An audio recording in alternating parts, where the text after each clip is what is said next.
Amen. Amen. Man, we continue to praise and worship, not just for a king who came and a king who lived, but for a king who will return again, in anticipation of the one who will return. What a beautiful Sunday that we get to worship the Lord. That as we wait on him, we would give him praise, we would give him glory, we would give him honor, we would worship the one name above every name, Jesus. And so as you see around me, we have our FA Kids creative team here, and they're going to lead us in worship this morning. Yeah. They're amazing. They've taken the time to practice and to prepare for this morning. And so we're excited for you to join us as we continue to worship with them this morning. So I'd even invite you just for a moment to grab a seat.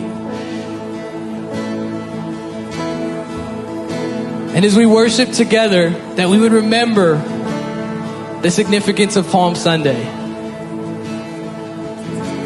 As it says in Matthew 21, verse 8, a very large crowd spread their cloaks on the road, while others cut branches from the trees and spread them on the road.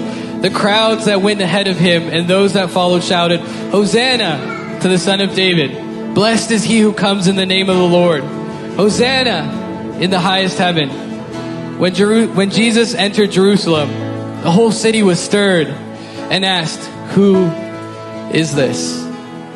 Who is this? The crowd answered, This is Jesus, the prophet from Nazareth in Galilee. And so our hope, our prayer this morning as the kids and as the kids ministry is that through the noise, through the crowd, through all that's happening, that as you walk out from today, you would have seen Jesus, the King of Kings, the prophesied Messiah, not just the one who lived, but the one who is to come again.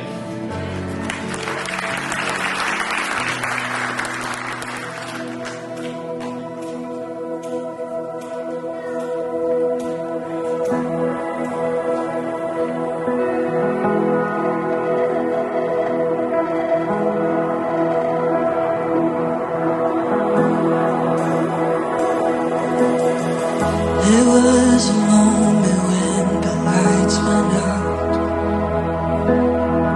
when death had claimed its victory. The King of Love had given up his life, the darkest day in history. There on the cross they made for sin